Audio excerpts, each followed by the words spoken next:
I found that the greater part of the country was under Muslim rulers. Frederick Lugard was Governor General when the state of Nigeria was created. He supervised a rocky unification of the northern and southern regions. Even after independence, the divisions in Nigeria still showed, often along religious and ethnic lines. Chukwuemeka Ojukwu, an army officer, protested the killing of Igbo people in northern Nigeria, and in 1967 he led the breakaway of the Igbo state of Biafra. A bloody civil war resulted, claiming over 1 million lives in 3 years. The country has not experienced any bloodshed of that magnitude since, but there have been ethnic and religious clashes in many parts, and an ongoing insurgency led by the radical Islamist sect Boko Haram. The introduction of Sharia law in some northern states has been controversial. But these people in Bauchi, like many other Nigerians, are keen to live in peace. We are not affected by the Sharia law. It is only those that practice the Sharia law that were affected by it. But we, the Christians, we live within our domain and we continue with our lives peacefully.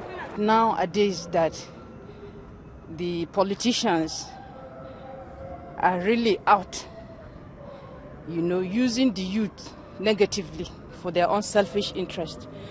Otherwise, in the real sense, Bauchi State is a place where you can practice your religion freely. This week, world leaders are in the capital Abuja to mark Nigeria's centenary. It's a chance to celebrate the country's achievements in spite of numerous hurdles.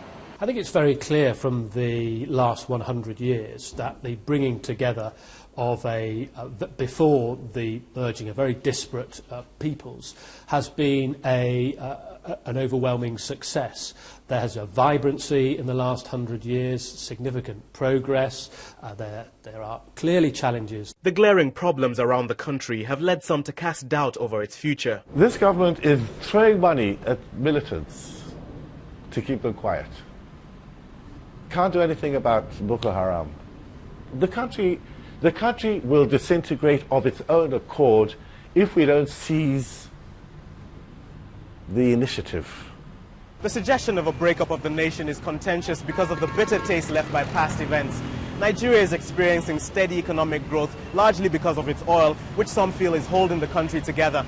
The question is for how much longer this will last. Tomi Oladipo, BBC News, Lagos.